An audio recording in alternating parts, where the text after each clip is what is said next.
안녕하세요. 그동안 골동품 덕후 유튜브를 구독해 주셔서 다시 한번 고맙다는 인사드립니다. 골동품 덕후는 그동안 연구하고 자료를 수집한 것을 정직과 신뢰를 바탕으로 정보를 제공하고 있으며 미래의 뉴산업인 수많은 중국 유물을 한국에서 찾는데 조금이나마 도움을 드리고자 유튜브를 운영하고 있습니다. 계속 관심 있게 봐주시기 바랍니다. 오늘은 1271년부터 1368년 원나라 때 만들어진 것으로 추정되는 동 옥구춘병 한 점을 소개하고자 합니다.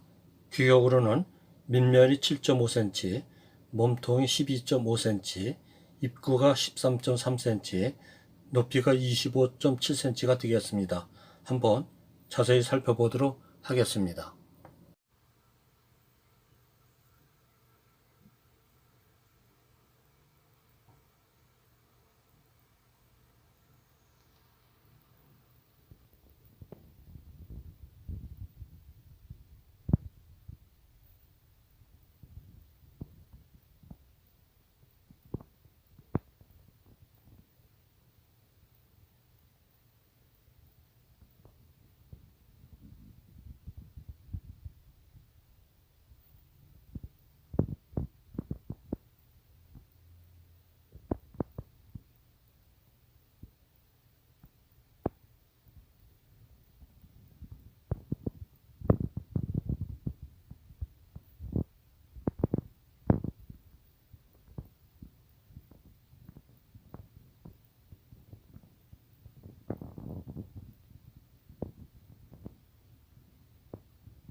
몸통 중간에 양각으로 된 둥근 띠 모양은 이슬람 문화에서 많이 나타나는 문양입니다.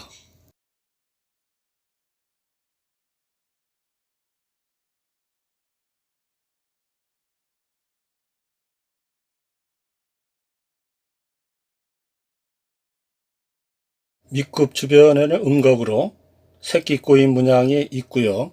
입구 주변에도 양각으로 새끼 꼬인 문양이 있는데 이 새끼 꼬인 문양은 고대 유물에서 많이 볼 수 있는 문양입니다.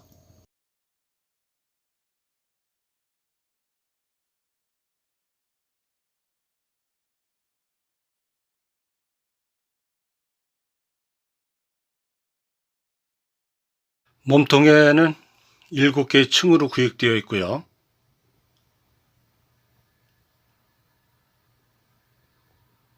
몸통 중앙에는 6개의 개강으로 되어 있으며 개강 안쪽에는 탯줄 문양 등 다양한 문양이 있습니다.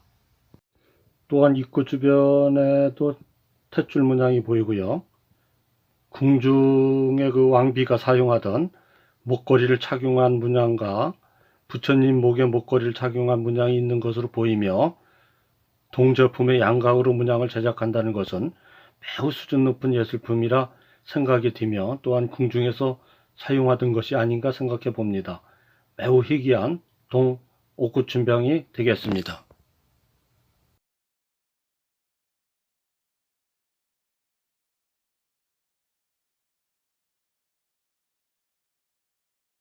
다음은 이슬람 문화의 예술품, 특히 띠 모양이 있는 예술품을 사진으로 만나보겠으며 또한 고대 새끼꼬리 문양이 있는 예술품을 사진으로 만나보겠습니다.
옥고추운병의 문양을 이해하기 위해서는 이슬람 문화와 중국 문화의 관계를 알아야 이해가 되겠습니다.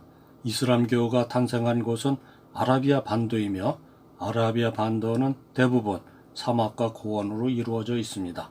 아라비아 문화는 베두인족, 즉 옛날부터 중동의 사막에서 유목생활을 하는 아랍인이며 혈연과 시족관계로 부족을 형성하였으며 종교전쟁, 십자군 전쟁 등 11세기 말부터 13세기 후반까지 그리스도교 세력과 이슬람 세력이 무려 200년 가까이 벌인 전쟁이며 중국에서 이슬람 역사는 무려 1300년이 넘는 역사를 가지고 있습니다. 당나라 때부터 송나라, 원나라, 명나라를 거치면서 이슬람교를 신봉하는 아랍인이 중국에 들어와 정착하였다고 알려져 있습니다. 1206년 몽골 제국을 통합한 칭기스칸은 인류 문명의 전파와 과학의 발전이라는 측면에서 전쟁과 교역의 주된 역할을 하였고 문화 전파 과정에서도 실크로드 교육을 장악한 이슬람 상인들과 두뇌 집단을 활용하였다고 봅니다. 1271년부터 1368년 원나라는 지배층을 4계급으로 나누고 이슬람 국가에서 온 생목인을 두 번째 계급으로 인정하고 관리로 등용하여 중국의 한족을 다스렸던 것입니다.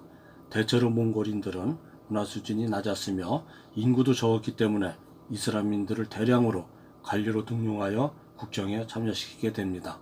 이로 인하여 원나라, 명나라로 이어지는 문화는 자연스럽게 이슬람 문화가 접목된 문화가 발전하게 된 것입니다. 8, 9세기 이슬람 문화권에서도 중국의 영향을 받아 유약을 바른 도자기가 등장하게 되는데 이로 인해 이슬람인들은 중국 도자기에 매료되게 됩니다. 그 후 이슬람인들은 중국 도자기를 제한하면서 실패해서 얻은 기술이 자연스럽게 금속공예로 발전하게 되는데 당시 통치자들은 자신들의 권위를 높이기 위해 보석과 황금이 장식된 공예품을 필요로 하였으며 이러한 화려한 금속공예품은 이슬람 상인들에 의해 중국의 도자기나 금속공예에도 영향을 미쳐 원나라, 명나라 시기에 이슬람 금속공예품을 모방한 중국 도자기가 제작하게 되었다고 생각됩니다. 원나라는 1271년부터 1368년 97년간 지배했던 나라이며 징기스칸이 몽골을 부속한 것은 주변 민족에게는 재앙이었지만 인류 문명의 전파와 과학의 발전이라는 측면에서는 놀라운 자극의 계기가 되었다고 역사가는 평가하고 있습니다. 몽골의 간섭을 받은 고려사회도 지배당한 시대적인 아픔이 매우 크지만 앞선 세계 문명을 받아들이고 원나라 문화인 변발, 호복을 입는 등 원나라 복식을 따랐고 만두와 같은 음식이 전해진 것은 우리나라 전통 문화로 굳어진 많은 요소가 있다고 역사가들은 평가하고 있습니다. 이러한 세계적인 문명을 전파한 것은 실크로드 교역을 장악한 이슬람 상인들과 두뇌 집단들의 역할이 매우 컸다고 알려져 있습니다. 이슬람 상인들은 고려와 서해 앞바다를 통한 교역을 하다가 1259년 고려가 몽골의 간섭을 받으면서 육상을 통한 교류가 활발하게 진행되었다고 알려져 있습니다. 이슬람인들은 몽골이 고려를 침략할 때 몽골군이 일원으로 고려에 들어왔으며 원나라가 고려를 지배할 때에는 이슬람인들은 관리, 역관, 서기, 시중무관이라는 직책을 가진 준지배 세력으로 정착하게 되었으며 고려 조정에서도 벼슬을 얻어 건설을 누린 것으로 알려져 있습니다. 이슬람 과학은 세계 최고 수준이었으며 이슬람 문화는 음악, 미술, 도자기 등 예술 분야와 문자와 언어에 이르기까지 조선 사이에 폭넓게 전파되었다고 기록되어 있습니다. 원나라는 정복한 나라의 종교를 폭넓게 보호하고 다양한 언어와 문자를 수용하는 정책을 펼쳤다고 알려져 있습니다.